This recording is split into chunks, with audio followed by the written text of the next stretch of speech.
Hola, welcome to my reading, A Metaphysical Interpretation of the Bible by Stephen L. Harefield. This is page 29 and the first chapter of the book entitled The Bible.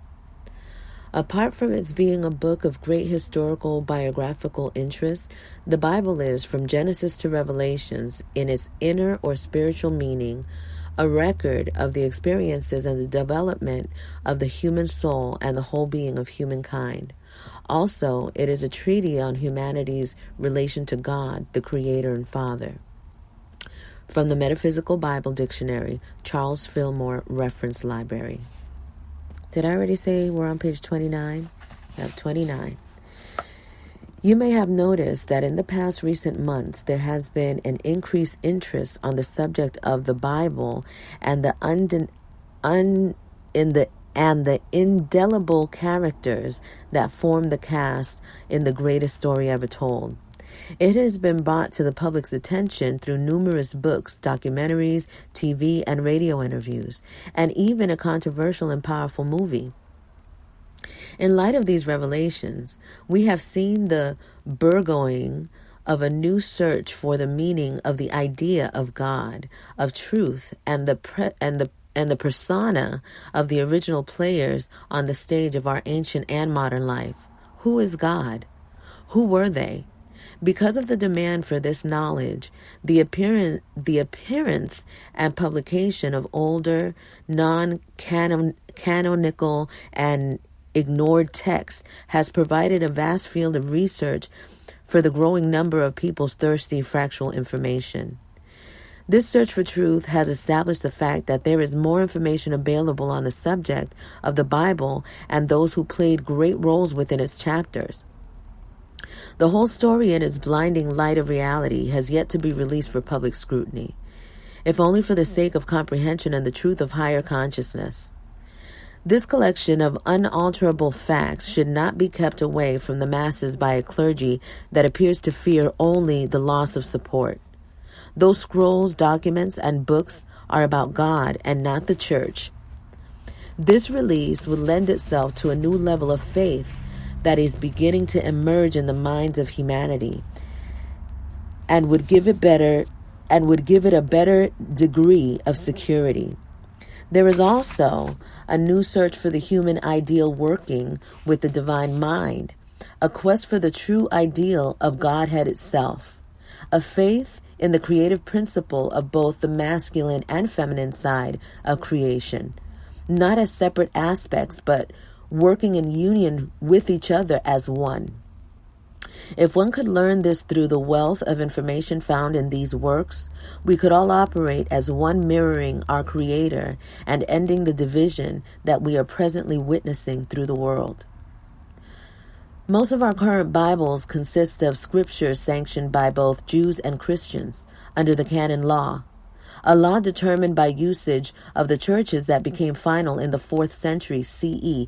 Conversely, non-canonical texts, such as the Nag Hammadi discovered in Upper Egypt in 1945 and the Dead Sea Scrolls found in Israel's Qumran caves from 1947 to the mid-1950s, are helping to develop newer viewpoints of the idea of Christianity and its subsequent formation. The scrolls and codices that were unearthed during the last century were hidden with the common intention to bring truth to the future generations of humankind. The term hidden is used because in the early compilation of scriptures, the books that were not used were being destroyed and witnessed in the sacking of Jerusalem in the year 6 BCE and 70 CE. The wisdom had to be preserved. The ancient teachers envisioned these events and their written accounts were buried. The wisdom had to be preserved. The ancient teachers envisioned these events and their written accounts were buried, remaining secret until their unearthing in the 1940s, thus fulfilling biblical prophecies. With all these recent discoveries, translations, and publications, we're beginning to develop a thirst to know more on the subject of the Bible and religion itself. It would appear to most seekers of truth that the old dogmatic approach instilled in the masses in a time long gone is no longer working, and the concept of control over the local, national, and international congregations is being shed. The idea of being told only that which the religion's authorities want us to know does not appeal to the modern mind anymore. Under the present mindset, such authorities have difficulties telling many of us that what we should believe. Many are now asking the question, can we indeed be like the master? And he so stated. Many are now asking the question, can we indeed be like the master as he so stated?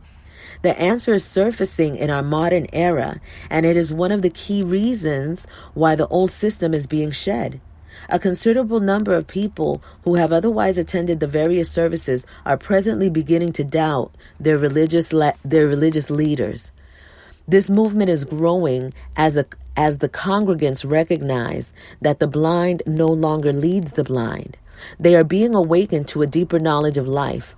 This knowledge will have its impact on the personal direct relationship with our Creator, thus diminishing what we know as fundamental religious groups. The Master gave us this wise advice: seek and ye shall find, knock and it shall be opened unto you. This wish has been granted by the release of numerous codices scripted long ago, and many of us are avidly discovering that similar words can be found in ancient texts older than the Bible. Perhaps their true meaning eluded us, or was it hidden or omitted by those who compiled the Bible? In view of our present modern culture, it is quite apparent that humankind allowed just that, but mostly due to the blinding light of the material plane.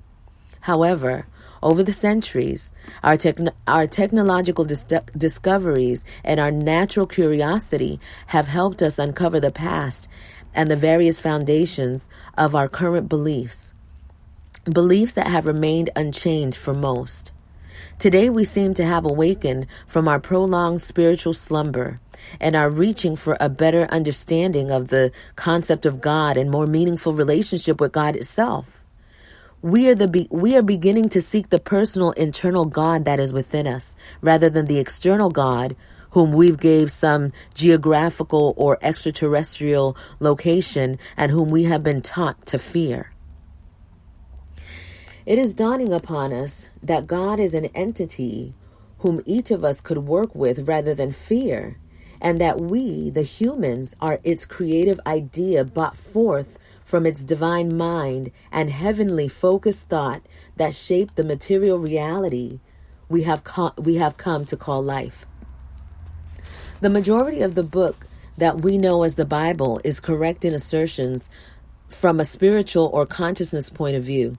It has little to do with the material reality in which we have been submerged through conditioning, except for the long-range impact of our words and actions in that very environment. When considering and studying the other available ancient texts as well as newly discovered scrolls and codices, we should indeed acquire a sense that things appear to have been shifted or changed. Why? There may be a myriad of reasons for this feeling, ranging from religious to political motives, from comparative scrutiny to intuitive thoughts, including the potential for deception on the part of originators. Until recently, most of the people who were and are students of the religious doctrines from the various churches throughout the world blindly accepted as the truth what they were being taught to believe about God and His concept. Were we not taught that it was the Word of God originally? These truths are based solely on written words found in fundamental scriptures that were inscribed by humankind, not God itself. By now, we should recognize the ego involvement in these very same words. The Bible, as all ancient texts, was originally written in metaphors and allegories to symbolize the lesson to be learned. In that period of history of the world, the scribes painted word pictures of events and people to add emotion to the message as opposed to plain simple reporting. It is only recently that American language has been used extensively to paint these expressive word pictures, as opposed to the crisp use of business thoughts that are formulated with pure logic and to which we have become accustomed. During the early formation of the Bible, humankind's ego was apparently used because control of the masses was the issue, and it could only be accomplished on a material plane. Unfortunately, metaphors may also be manipulated in a variety of directions to arrive at whatever meaning one desires. We can cite an example that appears in Joshua 24, 2 through 3. In older Bibles, the word flood is used. In the newer English version, we find flood replaced by river. The switching of two simple words can definitely convey a different message, a different picture.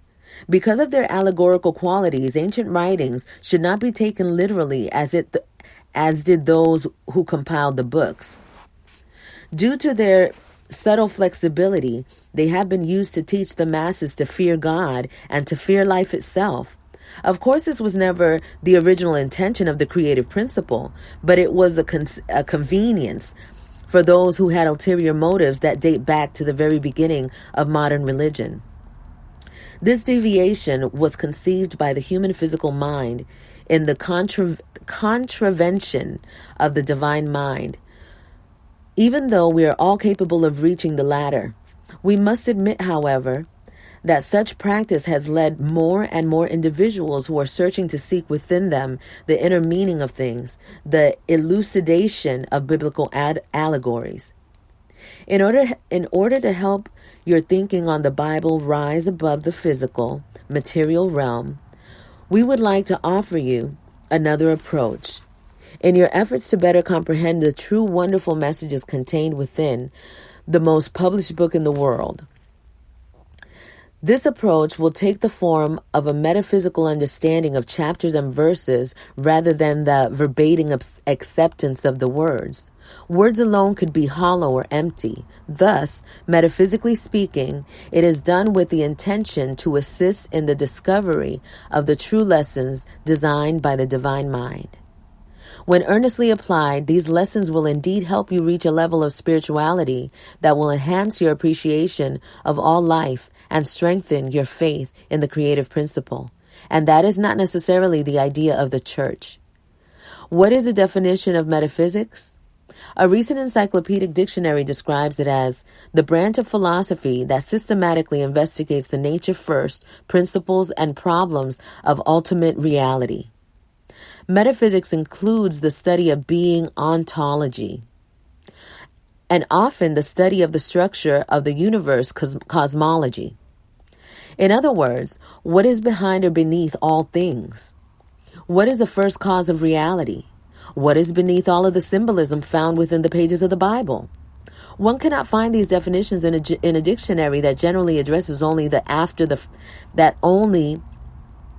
One cannot find these definitions in a dictionary that generally addresses only the after the fact end result of what we have done and do. We must seek the first cause to assume our own personal responsibility. That alone could be connected to the concept of the first sin and the divisions within our lives. Join us on the journey that travels the path leading to the history and creation of this admirable, inspired work.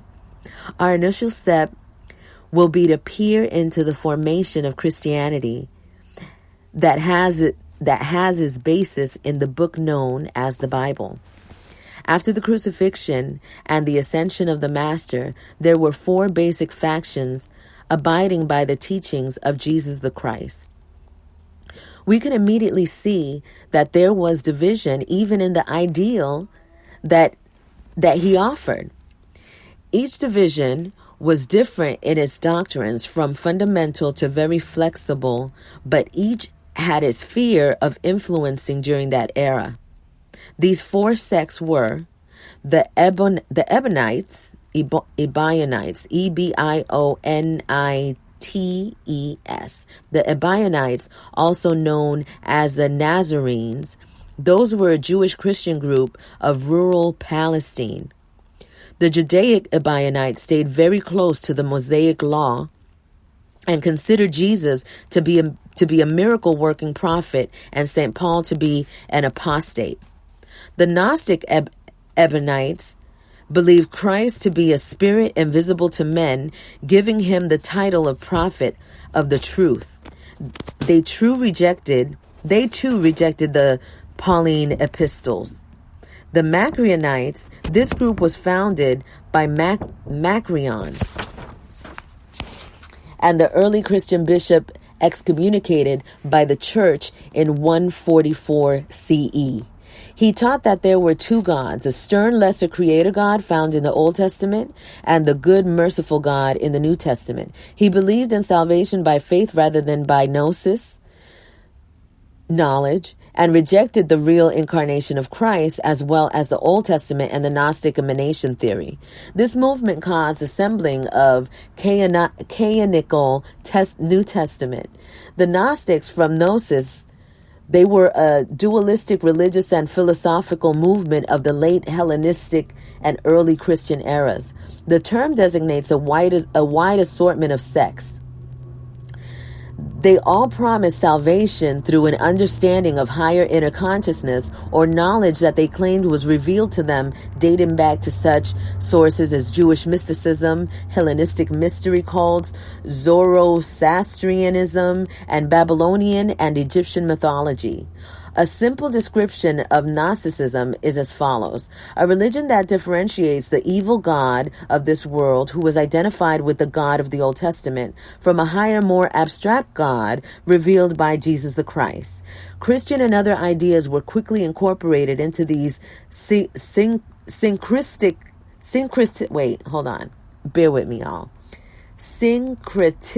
systems.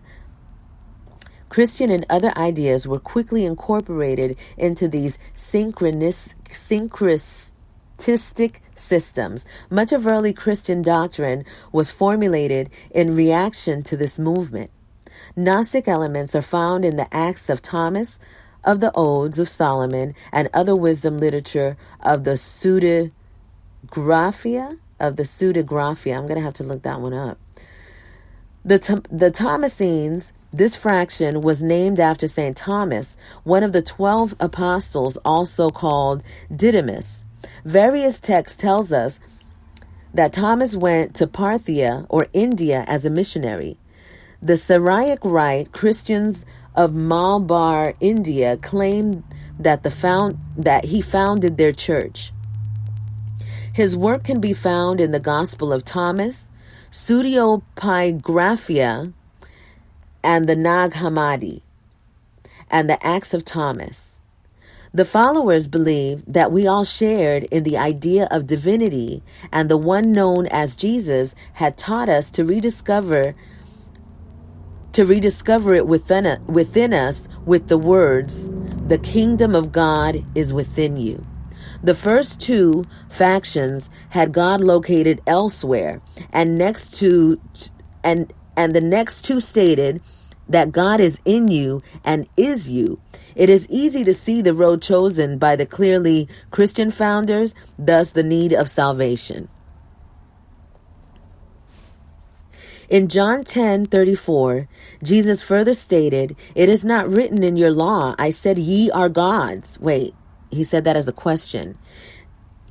Is it not written in your law, I said ye are gods? By their very nature, these two statements are quite definitive and opposite what most religions teach.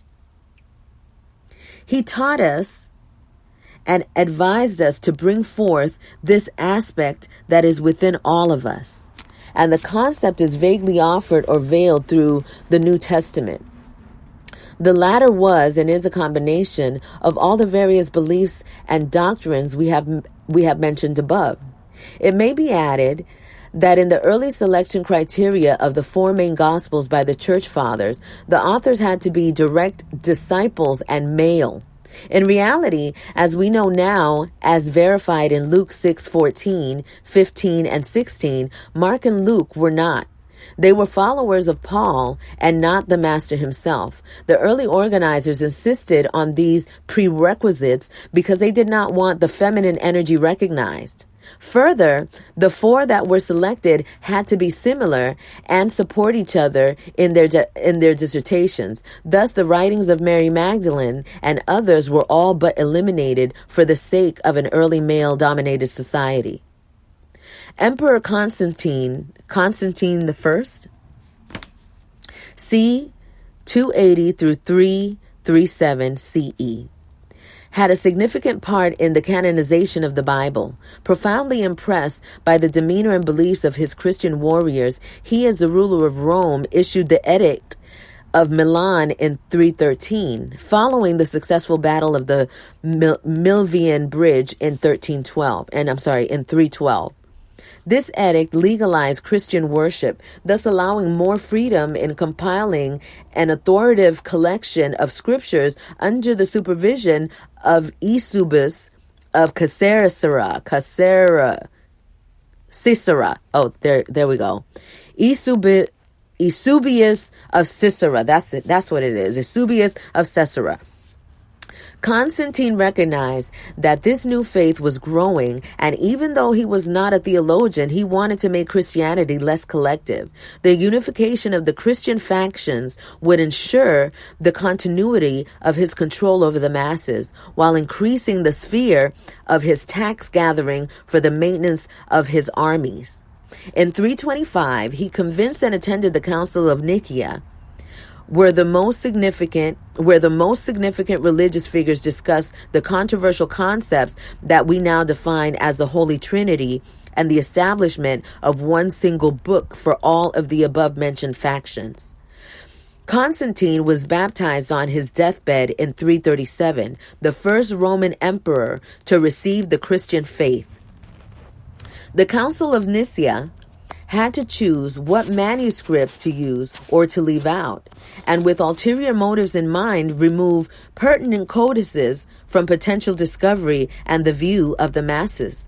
The existence of such works as the Dead Sea Scrolls and the Nag Hammadi was unknown at the time and would be discovered at a much later date. Had it been known, they would also have been destroyed or hidden from view as mentioned. The end result of this consequential meeting was the creation of the Nicene Creed that became the Catholic credo of today. Athanasius, c. 296 through 373 CE, known as the father of orthodoxy, was involved in the decisions made in 325 and became Bishop of Alexandria in 328. In 367, he appeared to have been the first to provide the oldest list of the 27 books of the New Testament canon that we have today. The origins of the Bible have always been a constant field of research and speculation. Many of us have wondered when it was formed and who was involved. We can safely start with Moses, who is said to have lived in parts of the 13th and 12th century BCE. This coincides with the reign of Pharaoh Ramses II, king of Egypt, c. 1300 to 2024 BCE, from whom he freed the Hebrew slaves. Josephus, Jewish general and historian 37-C 100 CE, tells us over 1,000 years later that Moses collected the early oral traditions and created 5 books that contain his laws and traditions of the origin of mankind till his death, including the 10 Commandments. Other historians and theologians tell us that prior to the 10th century BCE, more than 3,000 years ago, the beliefs, laws, and stories were passed on orally, even though there existed 2 ancient writing systems at the time. In the 10th century BCE, the Hebrews began to use the newly created Phoenician alphabet to record what eventually became as the substance of the Torah and the foundation of the Old Testament. The writings that we find in the New Testament undoubtedly began during the life of Jesus and immediately following his death. Not only were they generated by the apostles, but also by scribes belonging to 4 factions mentioned above.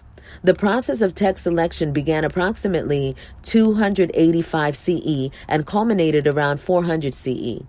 As we pointed out earlier, the books that were not accepted or canonized were considered to be heretic in nature, and most were destroyed by fire, along with the leaders of those factions.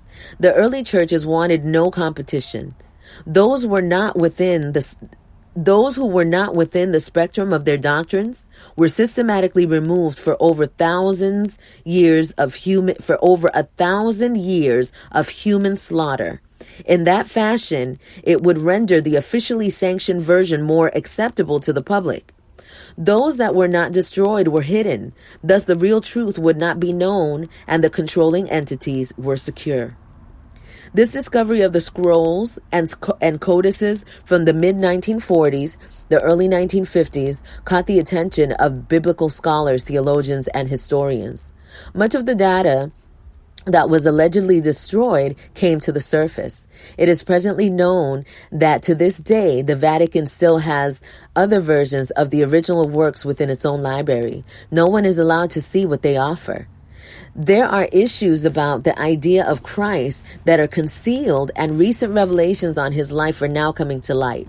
The ancient messages of the Bible that state that the truth shall be made known, we are beginning to see its unveiling. There is little that the churches can do to stop these disclosures other than the power of defensive convictions exercised by individual congregations. It is my personal belief that we are witnessing God in action on a global scale, pointing us toward self-discovery. The movement is visible enough that the churches should, in good consciousness, consider releasing their rigorous and secretive hold on the true knowledge of our ancient teachers. The truth will continue to arise in plain sight in one form or another. It is up to us to investigate it, to replace the conditioning to which we were exposed for 16 centuries. During the initial careful selection and organization of the text we find in today's Bible, those who possessed any of the contradiction works or followed their doctrines were persecuted to the fullest extent of the existing law. At the time, was mostly based on religion. Some even gave their lives for their early systems of belief of religion's paths, Christians included. The Christians themselves persecuted them for centuries, the same as they had been oppressed during the days of Roman Empire. To some extent, it is still done today in a subtle manner.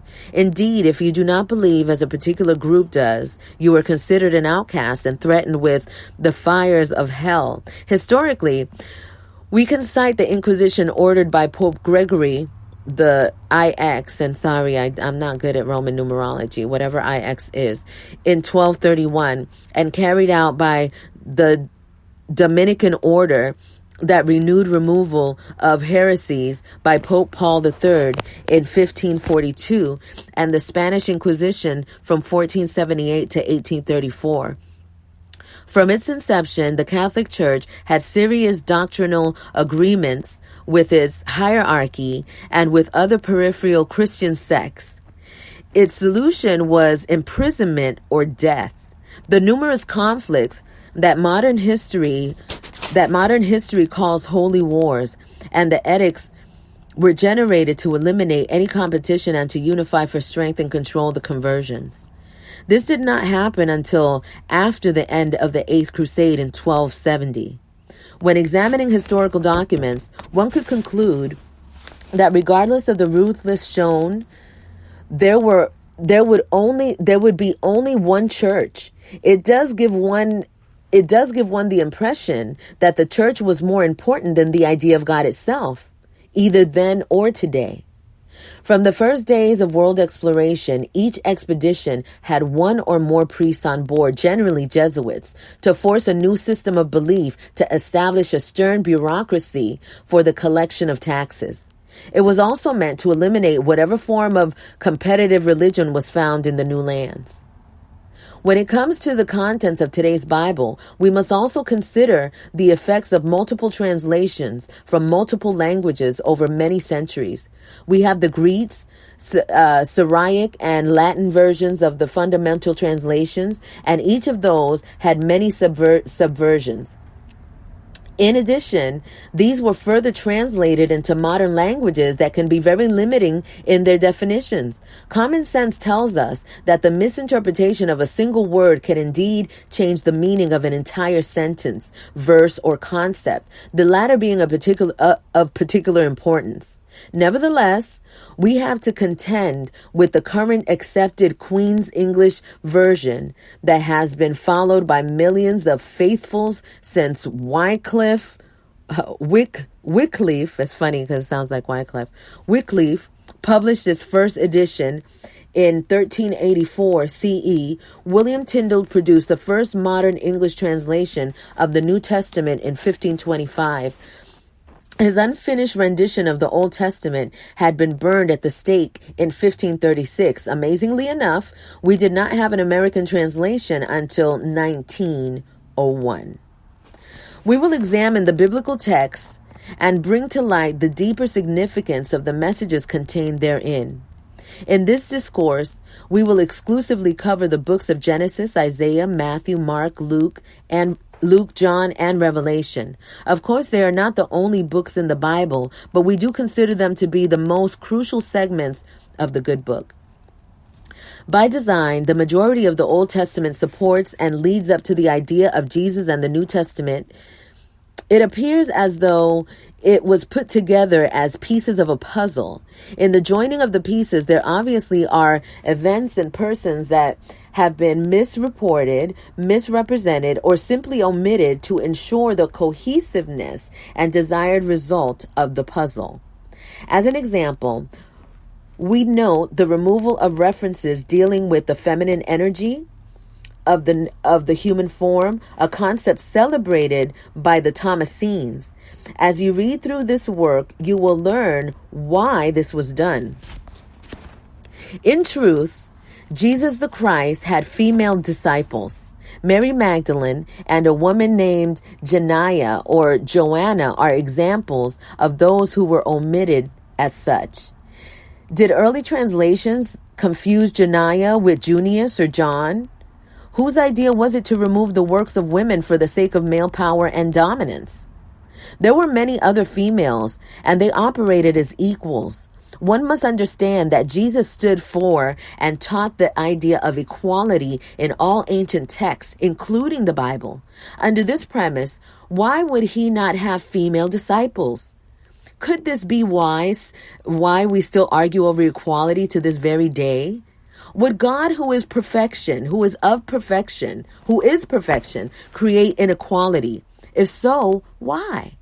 This quandary is a human condition and is not of divine mind and thought. It is misused, human ego-based in might and supremacy. To truly evaluate the importance of the Bible, we must ponder upon its original intent rather than the intent of the translators and editors, or what they may have been, or what may have been in the minds of those who founded the idea of religion and were influencing the editors. History is always about what was. It is generally glorified, and we must deal with the attitudes that must have prevailed at the particular time in the history of the world known as the Dark Ages. Historians tell us that such an era began with the downfall of the Western Roman Empire in 476 CE and ended with the age of the Renaissance around the mid-15th century. During these first 14th century CE, however, one would say that pagan beliefs were saturating society, and the church wanted to rid the world of paganism by whatever means available. Those who were labeled pagans include the people who questioned or refused to abide by the inflexible rules and doctrines of the church and or choose another system of beliefs, and those who were speaking openly against the power the early prelators wielded upon the masses.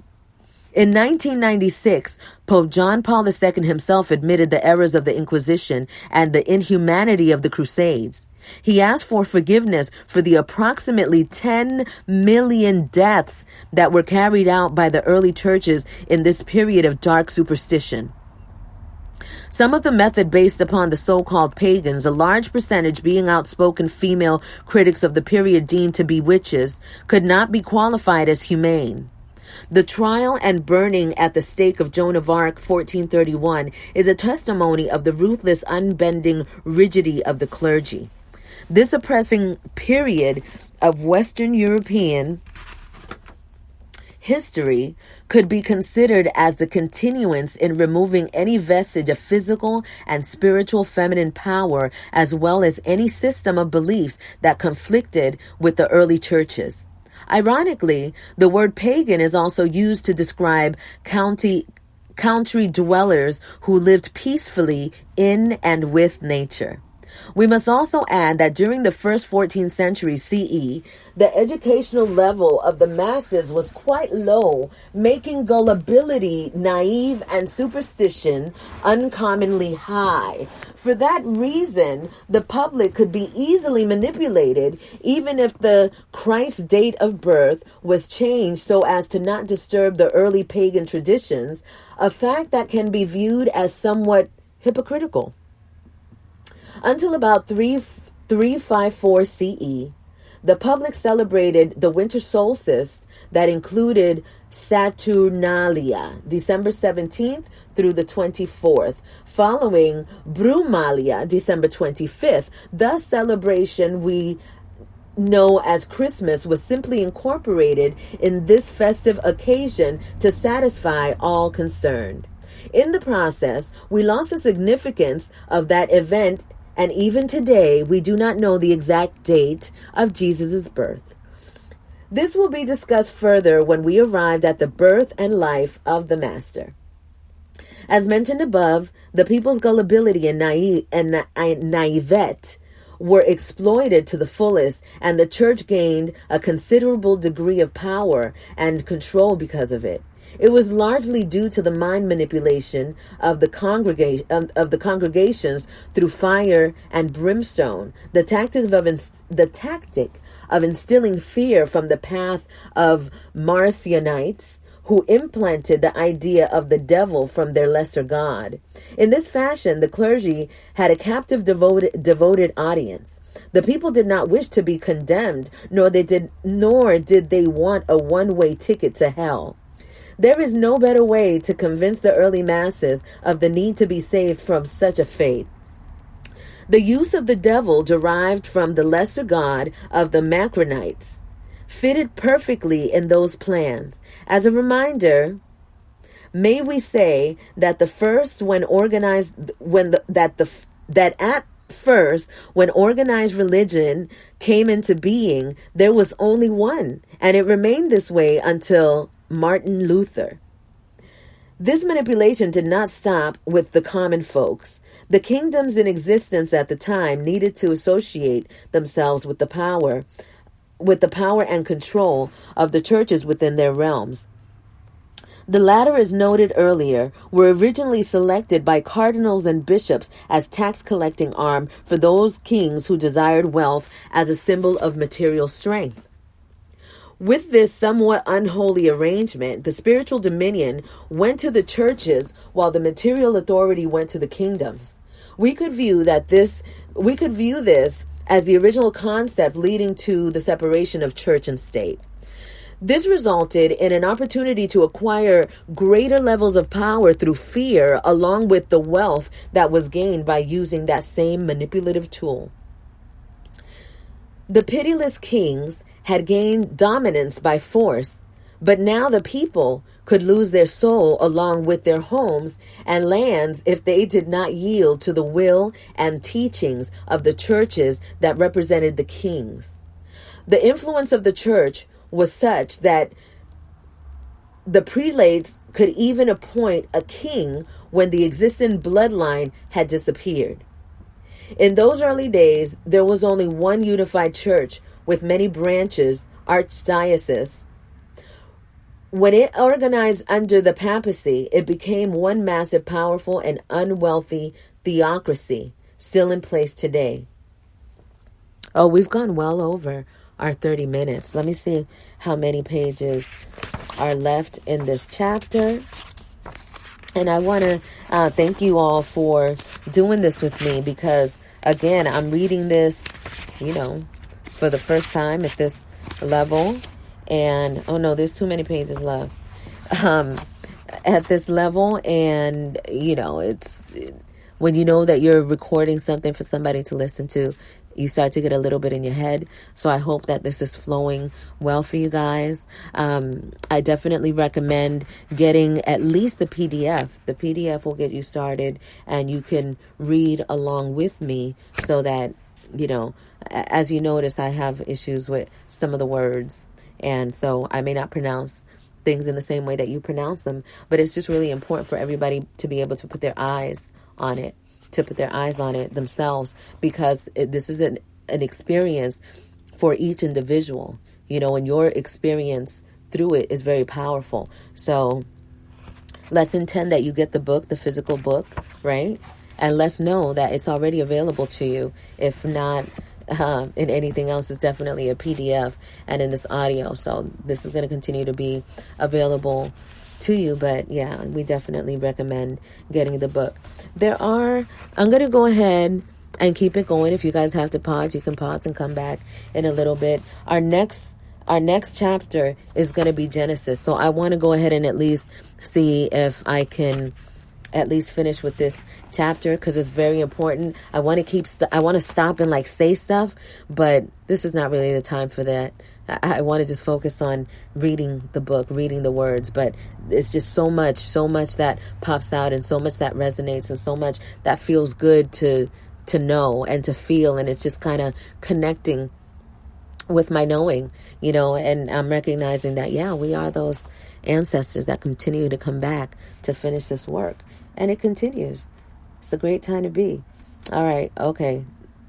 When studying such well-documented history, we can deduce that the various Christian religions found in our modern era are based on the original organization that has not changed in 1600 years. By the same token, all the different versions of today's Bible have the same religious intention. They all derived from the first accepted books approved or canonized by those who compiled them in the early days. However, the carefully selected documents were edited or simply left out to suit the need of the new faith that rose from the old. As an example, we can cite the 15 chapters that were removed from the book of Mark. As we pointed out, there were a variety of beliefs and worship based on the Christ, and each had its share of written ideology. Did the Master not state that we should not worship anything outside of ourselves? The founders of the Bible took the best of these dissertations to create one book and bring these sects together. After the unification of faiths, getting the masses involved in one system was simple. The church's apparent solution was to merely apply and emphasize the element of fear. As we have discussed, the populace of the time was extremely superstitious by today's standards. They lived in fear of the tribal chiefs or feudal lords, cringed at the thought of the unknown, and Satan was the greatest unknown of all. To bring them to a growing enclave, the clergy told the people that they would surely die and God would punish them if they did not submit to the will and teachings of a church that proclaimed to be the only intermediary, the only path towards salvation. We could conclude that the first Bible was intended to manipulate and condition the masses for the sake of power, control, and wealth. That alone is a long way from opening people to the idea of higher consciousness or God. Even though the methods have been softened, the same principle exists today in many contemporary religious organizations. Prior to the formation of the papacy, the various churches established in the four corners of Western Europe and parts of the Middle East were not in harmony with each other. In fact, it was an intellectual cultural war to determine who had the most influential effects, using the old adage that says, "We are right and everyone else is wrong." As a result, some individuals began to join willingly according to their choice. From historical information, those who did not voice a preference were forced into the mainstream under the threat of losing their homes and lives and souls. It is to be clearly understood that despite the fact that the first Bible was compiled with ulterior motive in mind, it still contains the undeniable essence of the original truth, even if it is hidden behind the words themselves. How can one explain these ulterior motives? If we change the meaning of a word or the turn of an event, there must be a concealed intention behind the act. When we compare the general intelligence quotient of the time with the calculating mentality of a few scholars,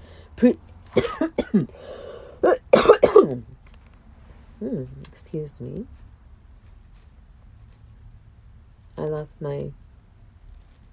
Give me a second. Okay, let me just go back over here. How can one explain these ulterior motives? If we change the meaning of a word or the turn of an event, there must be a concealed intention behind the act.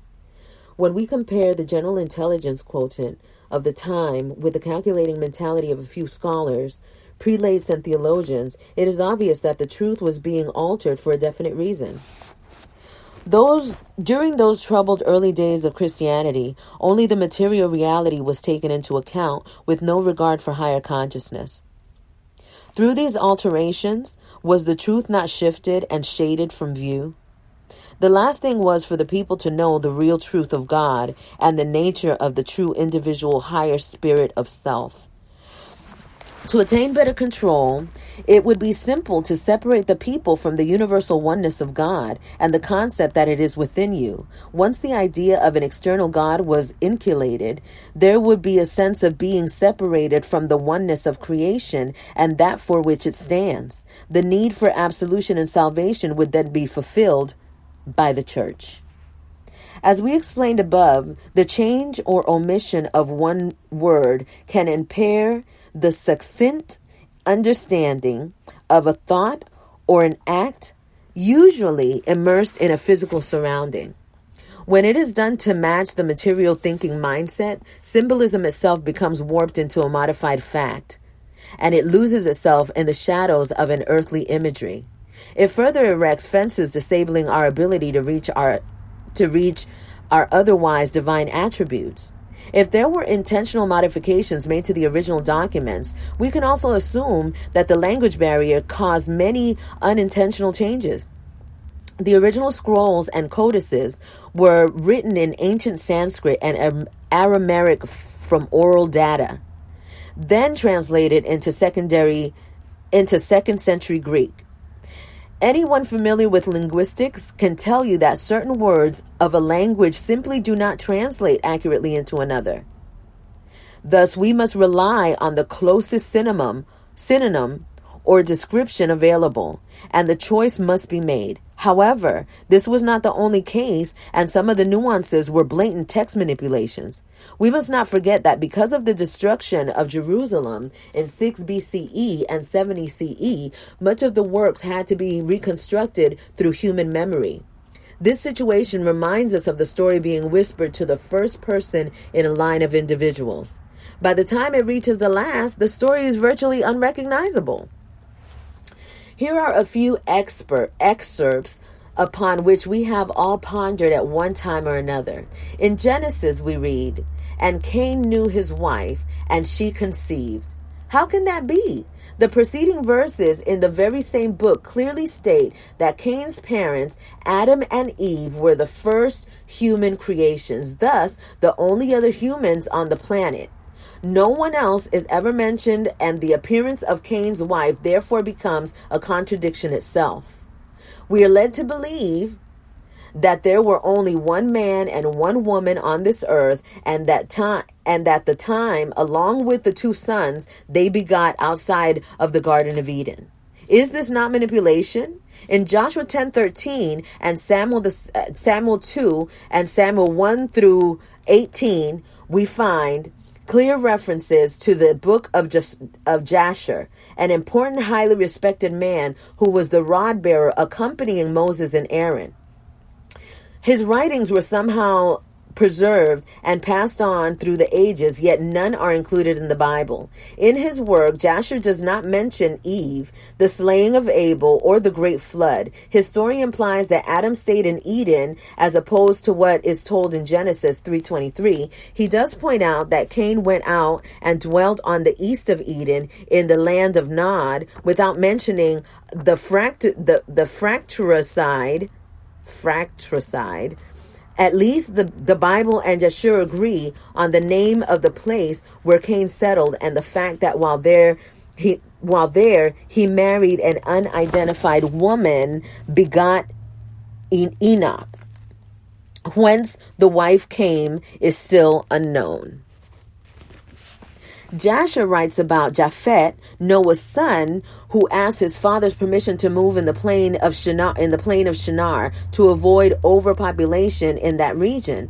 This is a serious contradiction of the words in Genesis 6 through 7 that read, "And the Lord said, I will destroy man whom I have created from the face of the earth." Jasher suggests that there was no destruction by a global flood, but simply a shift in population. Had there been a total inundation of the planet, only Noah and his sons would have been given the near impossible responsibility to repopulate the earth. Why such a wide variation on this story? In all fairness, the book of Jasher should appear before the book of Joshua and after the book of Exodus, if it were to be in sequence. Was the text of Genesis manipulated, and for what purpose? If it is the word of God, so what was the text of Genesis manipulated, and for what purpose if it is the word of God? What Jasher wrote was not in agreement with, nor did it support the doctrinal intent of the approved version of the time. Therefore, his book was left out. So, were the works of Enoch, son of Jared? We can add Esdras, Tobit, Judith, Esther, Manasseh. Okay, I'm going to read that again because that one kind of didn't make no sense to me. So I'm going to read that again. And when I'm talking, I don't see that red thing going. So maybe I'm being too loud. I'm going to have to listen back. All right. I'll be quieter. And I'm going to read that again, starting from page 44. There are numerous authors and several versions of all which contain variances on the current printings of the Bible. The majority does not completely support what is presently taught in most Christian religions today. In fact, few will inform their congregations that they do exist.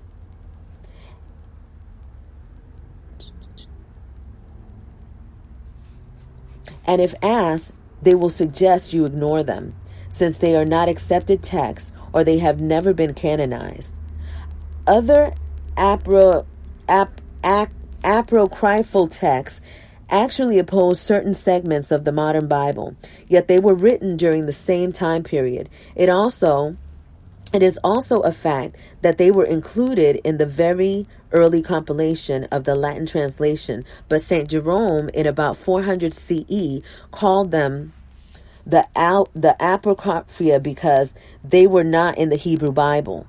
They remained an integral part of this great book until Martin Luther, 1483 through 1546. An integral part of this a religious former separated them from the old German Bible of 1534. Around 1600, the Puritans, purifiers of the Church of England dropped them from the King James Version. Following the Protestant reforms, they were definitely omitted from their Bible in 1827.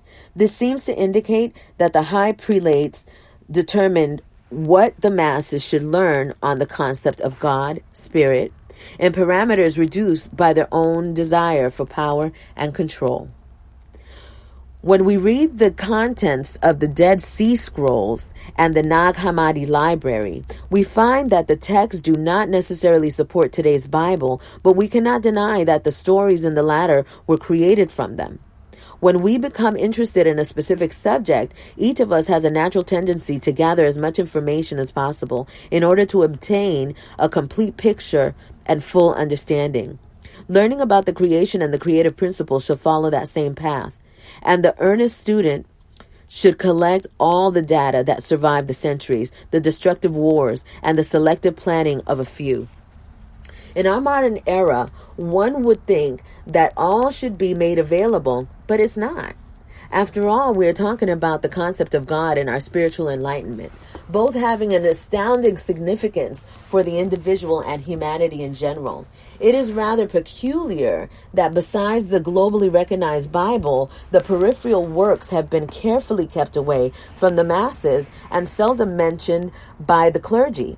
Representatives of most religions organizations have fairly discouraged further studies into this matter. Anything contradicting them would complicate the established beliefs of such churches and what they have been teaching. There are still many seeking the truth of spirit who do not read or research the revealing documents mentioned above simply because they do not know such texts are available and or where to look. Within the advent of the internet, it is easy enough to search for specific subjects or books. However, we must be quite careful in the results appearing on the screen, since we do not know the background or veracity of what we are reading. Nevertheless, it is a good starting point, and it is more educational, and it is more educational than "you must have faith, my child." And that's important. We got about 4 more minutes left, and I'm going to see how far I could go. We're almost there. Are we almost there?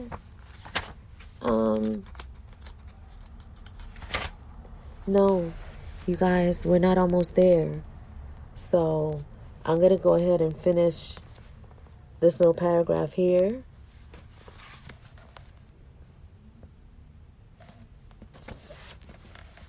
And we're going to call it an evening.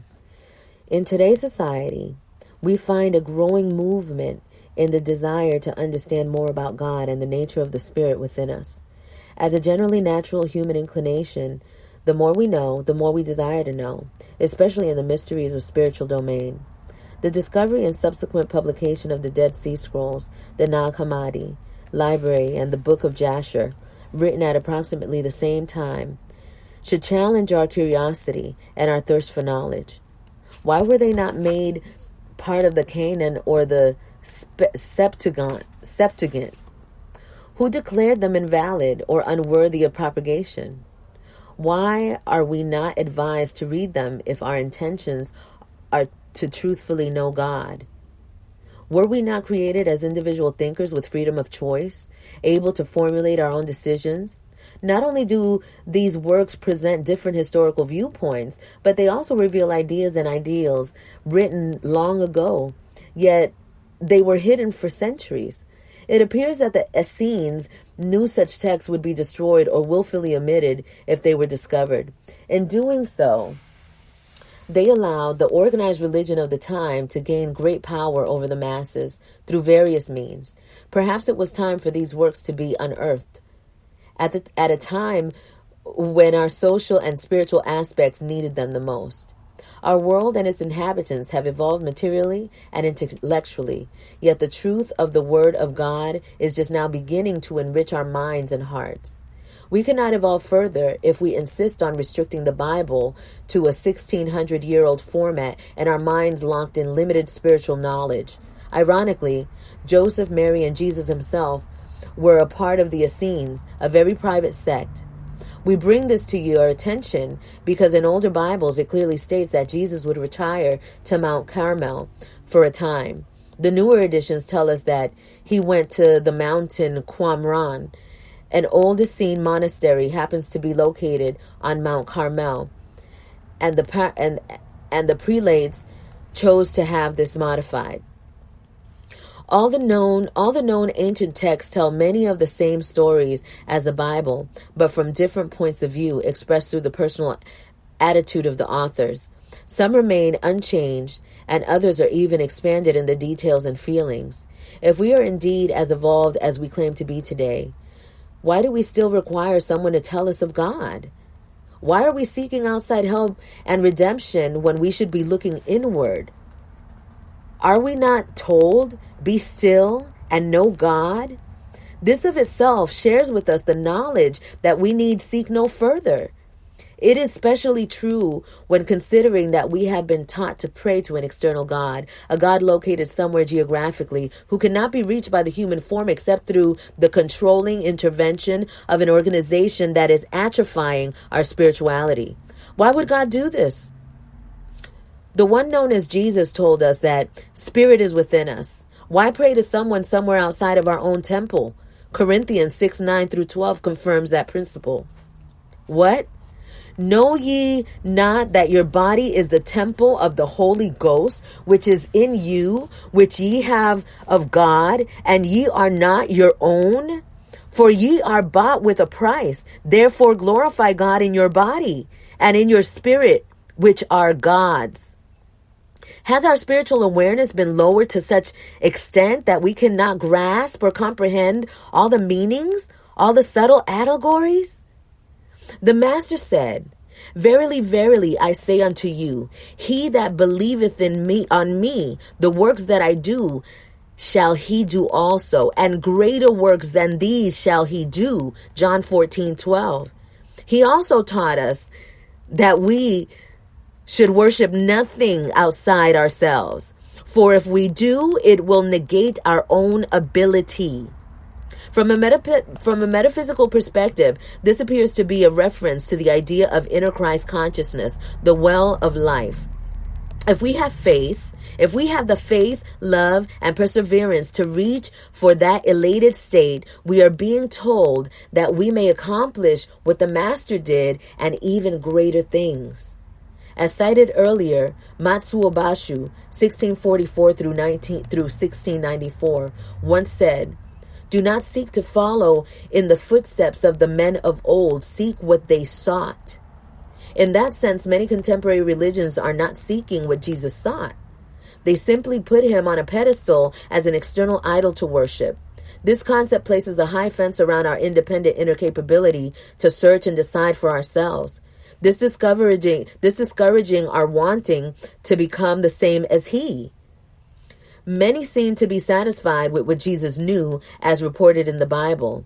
Under these conditions, few will seek and reach higher consciousness, as was his intention contained in his own messages. The words of the Master. Oh, okay. No. We're gone. All right. So we're stopping on page 47. Let me write that. And we're going to be starting on our next reading with the words of our Master. I did a whole hour today. I'm just feeling this. I'm feeling it. I'm feeling the information. I'm feeling the truth of it. I'm feeling the synchronicity of time and where we are today and what is happening in the world. And I'm feeling my power and I'm feeling excitement. And I hope that you are too, because this is just confirmation of what we already know. As I'm reading this book, I'm saying, and I'm knowing it is in you. It is in us. The book, you are the book all the time. This is something that is written by a person, but you find God through yourself, through within. So yes, it is a guide and I'm grateful for it. And I'm grateful for, everyone that did their part in getting this work to us, but again, it is confirmation of what is within us all the time. It never leaves us. So I hope you guys have a fantastic Moon Day. Get ready for the week. It's going to be a good one. It is what you make it. I'll see you guys on study this Friday. I'll let you know what we're talking about later. Adios.